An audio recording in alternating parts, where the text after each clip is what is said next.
स्वागत है आपका आपके अपने YouTube channel the queen of science में। तो आज की इस वीडियो में हम लोग क्लास 10th मैथमेटिक्स में चैप्टर 4 क्वाड्रेटिक इक्वेशन डिस्कस करने जा रहे हैं। एंड इससे पहले हम लोगों ने काफ़ी सारे क्वेश्चंस मेथड्स को डिस्कस कर लिया है। कुछ वीडियोस मैं आपको प्रोवाइड करवा चुका हूँ। अगर आपने उन वीडियोस को अभी तक नहीं देखा है तो मैं आपसे पहले तो यही सजेस्ट करूँगा कि आप उन वीडियोस को देख लीजिए, क्योंकि यहाँ पे हम लोग क्वाड्रेटिक इक्वेशन को सॉल्व करने के जिन नए मेथड्स को देखने जा रहे हैं, आज से पहले आपने उन मेथड्स को कभी भी नहीं पढ़ा है। जैसे इससे पहले जो हम लोगों ने किया था फैक्टराइजेशन मेथड, तो फैक्टराइजेशन मेथड आपने ऑलरेडी पढ़ रखा था, लेकिन इन मेथड्स को अभी तक आपने नहीं पढ़ा है। ठीक है, तो सबसे पहले मैं आपको बता दूं कि यहाँ पे हम लोग करने जा रहे हैं कि solution of a quadratic equation by completing the square method. लेकिन इसी कंप्लीटिंग द स्क्वायर मेथड के थ्रू ही हमारा क्वाड्रेटिक फॉर्मूला भी आ जाएगा।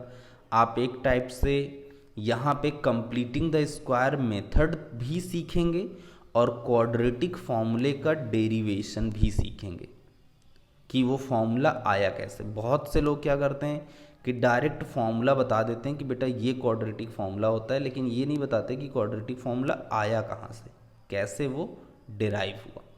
तो मैं यहाँ पे आपको कंप्लीटिंग द स्क्वायर मेथड भी बताऊँगा और साथ में क्वाड्रेटिक फॉर्मूले का डेरिवेशन भी बताऊँगा। और भी कुछ बातें हैं जो आप पहले सुन लीजिए, फिर मैं डेरिवेशन की तरफ चलता हूँ। जैसे कि क्वाड्रेटिक फॉर्मूले का लिए जो डिस्कशन किया था वो एक साइंटिस्ट थे, मैथमेटिशियन थे, जिनका नाम था श्रीधराचार्य जी। उन्होंने कंप्लीटिंग द स्क्वायर मेथड को डेवलप किया था, उनकी वजह से ये फॉर्मूला हमारा डिस्कस हो पाया। ठीक है, दूसरी चीज़, जब हम लोग यहाँ पे अभी अपना फॉर्मूला डेवलप कर लेंगे तो बहुत पहले मैंने एक वीडियो में आपसे कॉम्प्लेक्स नंबर और इमेजिनरी नंबर की कहीं पे बात की थी, उसका डिस्कशन भी थोड़ा सा आएगा, वो भी मैं आपको समझाऊंगा। ठीक है, तो अब हम लोग वर्क स्टार्ट करते हैं कंप्लीटिंग द स्क्वायर मेथड का। आपको ये दो आइडेंटिटीज़ पता हैं पहले से। पहली आइडेंटिटी है हमारी X square plus 2 into x into Y plus Y square is equals to X plus Y whole square. ठीक है, क्या है? X square plus 2xy plus Y square is equals to, ये होता है एक्स प्लस वाई का whole square, और एक होता है X square minus 2xy plus Y square is equals to X minus Y का होल स्क्वायर। तो ये होल स्क्वायर की दो टर्म्स के लिए दो ही आइडेंटिटी हमारी होती है। तीन टर्म के लिए भी एक होती है, लेकिन दो टर्म्स की मैं बात कर रहा हूँ कि फॉर टू टर्म्स हमारे पास दो ही आइडेंटिटीज़ होती हैं। इन्हीं दोनों आइडेंटिटीज़ का देखिए, ये जो एक्स वाई वाला टर्म होता है 2xy वाला टर्म, अगर ये पॉजिटिव रहता है तो फॉर्मूला प्लस वाला होल स्क्वायर बनता है, और अगर 2xy वाला टर्म नेगेटिव रहता है तो माइनस वाला बनता है। ये भी आप पहले से हैबिचुअल हैं। तो यहाँ पे इसी को कंप्लीट स्क्वायर कहते हैं। इसी के फॉर्म का हमें अपना क्वाड्रेटिक इक्वेशन तैयार करना होता है। एग्जैक्ट 6 स्टेप में आपका ये क्वेश्चन सॉल्व हो जाएगा। एक सिंगल स्टेप भी ज़्यादा नहीं लगेगा, सॉल्व हो जाएगा मतलब कंप्लीटिंग स्क्वायर आपका बन जाएगा। उसके बाद फिर सिर्फ कैलकुलेशन का पार्ट बचेगा। अगर आप एकदम दिमाग लगा करके इन 6 स्टेप को आज समझ लेते हैं तो आपको कंप्लीटिंग स्क्वायर मेथड में कभी प्रॉब्लम नहीं होगी। दूसरी चीज़, ईयर 2019-20 में सीबीएसई बोर्ड ने कंप्लीटिंग स्क्वायर मेथड को सिलेबस से हटा दिया था। कभी हटा देते हैं, कभी ऐड कर लेते हैं, ये चलता रहता है। फिर भी आपको समझ लेना बहुत ज़रूरी है। आप इसको ऐसे मत समझिए कि कंप्लीटिंग स्क्वायर मेथड समझाया जा रहा है। आप इसको ऐसे भी समझ, अगर आपके कोर्स में कंप्लीटिंग स्क्वायर मेथड हटा भी दिया गया है तो आप इसको ऐसे समझ लीजिए कि हमको क्वाड्रेटिक फॉर्मूले का प्रूफ बताया जा रहा है कि कैसे वो फॉर्मूला डिराइव हुआ, डेरिवेशन कैसे किया गया। आप इसको ऐसे समझिए, ठीक है। तो आप अब कंसंट्रेट करिए, मैं बहुत ध्यान से आपको ये 6 स्टेप समझाने वाला हूँ। आपको क्वाड्रेटिक इक्वेशन इस फॉर्म में दिया होगा, एक standard quadratic equation ax² plus bx plus c is equals to 0 के फॉर्म का होता है। सबसे पहला काम हमारा क्या है, स्टेप नंबर 1, जो कांस्टेंट है, मतलब जिसके साथ वेरिएबल अटैच नहीं है, उस कांस्टेंट को आप पहले उठा के ले जाइए RHS में। This is our step number 1, ax² plus bx, और ये जो प्लस c था कांस्टेंट, उसको हम उधर ले गए तो ये हो गया माइनस c। ये हो गया हमारा स्टेप नंबर 1। स्टेप नंबर 2 सुनिए, x² को हमें अकेला करना है। अकेला करना है इन द सेंस कि x² के साथ अगर कोई रहता है, x² का फंडा क्या है कि हम दुनिया में अकेले आए थे और अकेले जाएंगे और अकेले रहेंगे। इसको अपने साथ किसी को अटैच करना पसंद नहीं है, तो इसलिए ये क्या होना चाहता है, अकेले रहना चाहता है। अभी इसके साथ कौन अटैच है, कांस्टेंट a। तो x² को अकेला कैसे किया जाए, ये जो a है इससे आप पूरी इक्वेशन में डिवाइड कर दीजिए। तो this is your step number 2, x² को अकेला करना। और अगर मान लीजिए आपके क्वेश्चन में x² पहले से ही अकेला है तो आपका एक स्टेप बच गया है कि नहीं। तो फिलहाल हमने क्या किया, यहाँ पे a से पूरे में डिवाइड किया। तो जब a से हम ax² में डिवाइड करेंगे तो a से a कैंसिल, x²। bx में जब a से डिवाइड करेंगे तो ये हो गया b/a x, और माइनस c में जब a से डिवाइड करेंगे तो minus c/a। Step number 2 complete. Come to step number 3।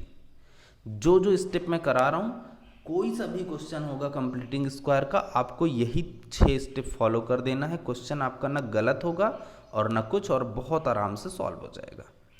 तीसरा स्टेप देखिए क्या है। अब ये जो x² वाला टर्म है इसको हमने एज इट इज़ लिख दिया x का होल स्क्वायर, थोड़ा सा मतलब x का होल स्क्वायर करके लिखा है, बाकी कोई दिक्कत नहीं उसमें। तीसरा स्टेप हमारा ये है कि ये जो x वाला टर्म है, ना हमें x² में कोई चेंजेस करने हैं, ना कांस्टेंट में कोई चेंजेस करने हैं। सिर्फ तीसरे स्टेप में देखिए, यहाँ पे हर एक स्टेप में किसी एक टर्म में चेंजेस करने थे। जैसे स्टेप 1 जब हमने किया तो हमने कांस्टेंट के साथ छेड़खानी की। फिर हमने जब स्टेप 2 किया तो हमने x² के साथ छेड़खानी की। अब जब हम स्टेप 3 कर रहे हैं तो हमें x के साथ छेड़खानी करनी पड़ेगी, क्योंकि x बुरा मान जाएगा कि भाई आपने कांस्टेंट के साथ छेड़खानी की, उसको मज़ा आया। आपने x² के साथ छेड़खानी की, उसको मज़ा आया, तो मेरे साथ क्यों नहीं की, मेरे साथ भी करिए। तो अब हम स्टेप 3 में x के साथ छेड़खानी करेंगे। क्या करेंगे, ये फिक्स है, हर क्वेश्चन के लिए ये छेड़खानी फिक्स है कि x वाला जो भी टर्म दिखाई देगा उसमें हम 2 से मल्टीप्लाई और 1/2 से मल्टीप्लाई कर देंगे। इस चीज़ को एक्चुअल में बोला जाता है 2 से मल्टीप्लाई 2 से डिवाइड करना, क्योंकि जब हम किसी नंबर से मल्टीप्लाई करें और उसी से डिवाइड करें तो वहाँ पे बोला जाता है देयर इज़ नो चेंज। तो 2 से मल्टीप्लाई किया, 1/2 से मल्टीप्लाई किया, ठीक है, ये काम कर देना है।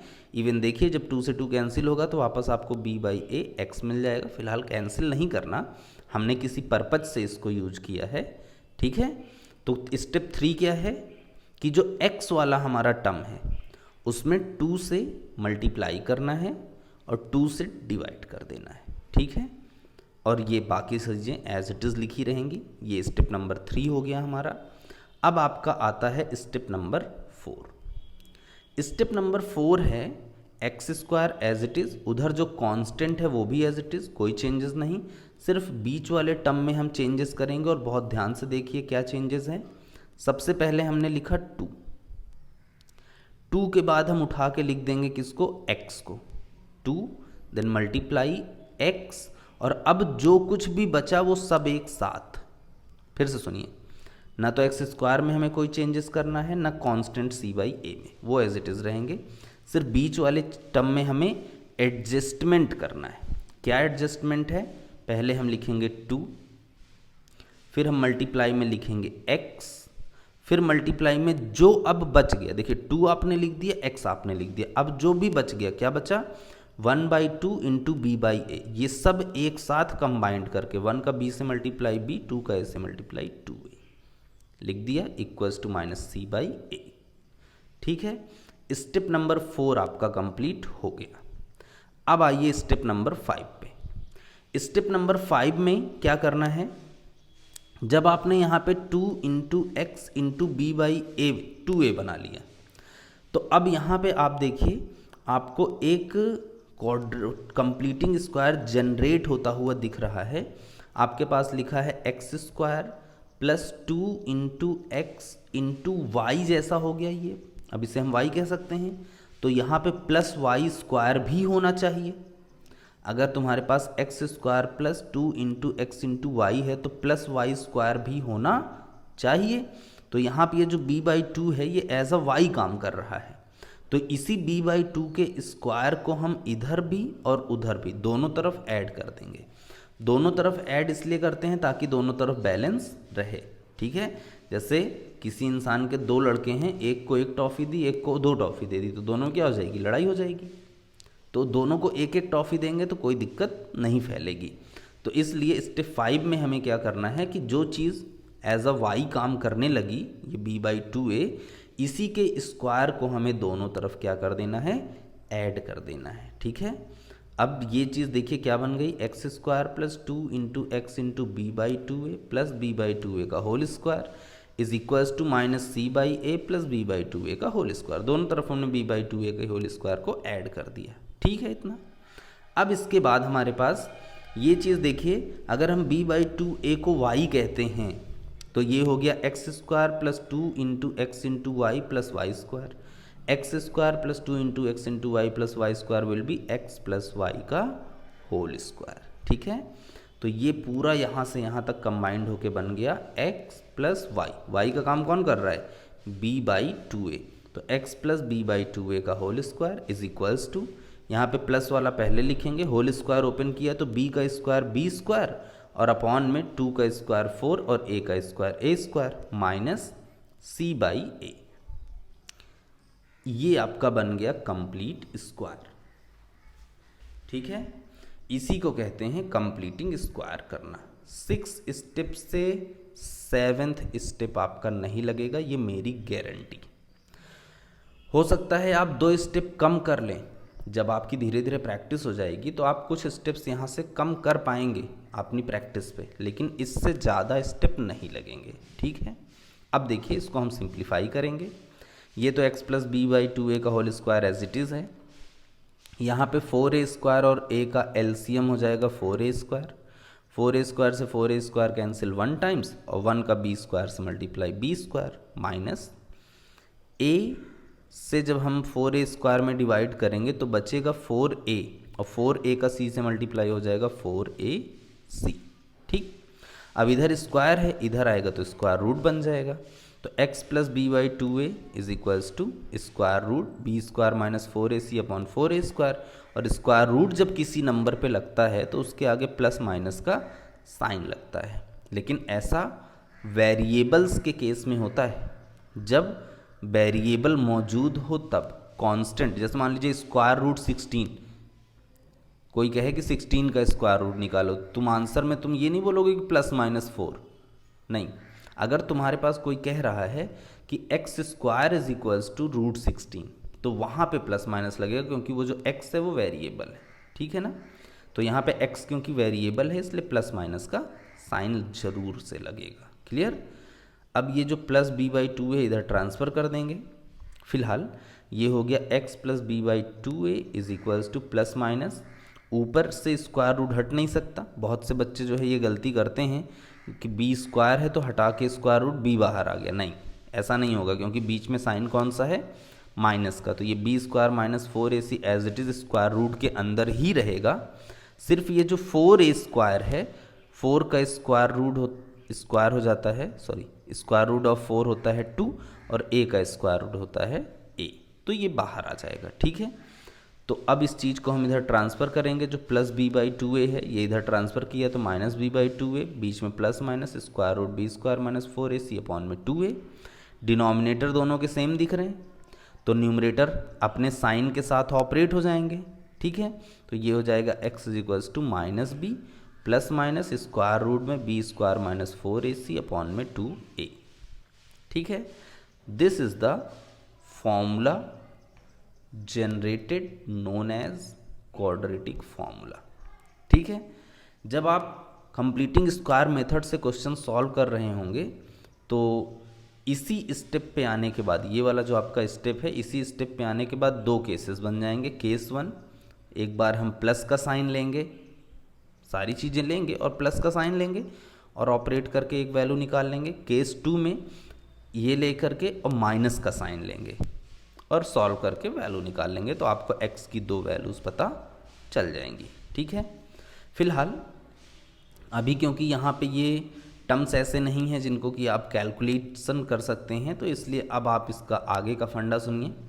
ये जो फॉर्मूला आपके सामने अब लिखा हुआ दिख रहा है, x is equals to minus b plus minus square root b square minus 4ac upon में 2a, ये देखने में बहुत बड़ा सा जरूर लग रहा होगा, बट आपकी ज़ुबान पे एकदम रटा रहेगा ये फॉर्मूला, आपको कभी भी इसे याद करने की ज़रूरत नहीं है। ठीक है, तो ये हो गया हमारे पास क्वाड्रेटिक फॉर्मूला, और इसी फॉर्मूले को हम कहते हैं श्रीधराचार्य फॉर्मूला। यहाँ पे दो चीज़ें लिखी हैं मैंने, if b square minus 4ac less than 0 then roots will not be real, एक चीज़ लिखी है। दूसरा लिखा है for real root b square minus 4ac greater than और इक्वल्स टू 0। अब टाइम आ गया है इस चीज़ को समझने का कि ये जो चीज़ें लिखी हैं इसका क्या सेंस है, मीनिंग क्या है इस चीज़ की, ये क्यों लिखी हैं। ठीक है, क्योंकि अगर हम ये नहीं समझेंगे तो हमारे लिए प्रॉब्लम हो जाएगी। अब आप इस चीज़ को देखिए, मैं इसको अलग से आपको एक पेज पे समझा देता हूँ। जैसे मान लीजिए ये कहा गया कि बी स्क्वायर माइनस 4ac अगर लेस देन 0 होगा, roots will not be real. ठीक है, लेस देन 0 होगा का मतलब क्या है? लेस देन 0 होगा का मतलब यहाँ पे ये है कि निगेटिव वैल्यू होगी। ठीक है, निगेटिव वैल्यू मतलब जैसे -5, -10, -20, -4, कुछ भी। मैं सपोज करता हूँ कि इस चीज़ की वैल्यू हो जाएगी -4। ठीक, ये बी स्क्वायर माइनस 4ac है कहाँ पे? स्क्वायर रूट के अंदर। तो जब हम इस चीज़ का सोल्यूशन कर रहे होंगे तो तुम्हारा स्क्वायर रूट के अंदर कितना आ जाएगा? -4 आ जाएगा। अब आप बताइए स्क्वायर रूट -4 की वैल्यू क्या होती है? क्या आपको पता है इसकी? अगर आप ये कहते हैं कि सर स्क्वायर रूट -4 की जो वैल्यू है वो -2 होती है, तो ये गलत है, -2 नहीं होती है। स्क्वायर रूट -4 की वैल्यू सॉल्व करने का एक तरीका जो है वो आप देखिए, आप इसको लिख सकते हैं स्क्वायर रूट -1 × 4, ऐसे लिख सकते हैं। फिर आप इसको लिख सकते हैं स्क्वायर रूट -1 × स्क्वायर रूट 4, दोनों को अलग अलग ब्रेक कर दिया। अब ये हो गया स्क्वायर रूट -1 × स्क्वायर रूट 4 की वैल्यू 2। लेकिन अब ये स्क्वायर रूट -1 लग गया साथ में, सबसे बड़ी प्रॉब्लम यही है।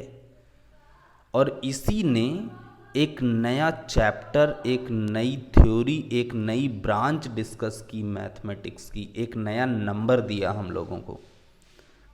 जिन साइंटिस्ट ने इसके बारे में सोचा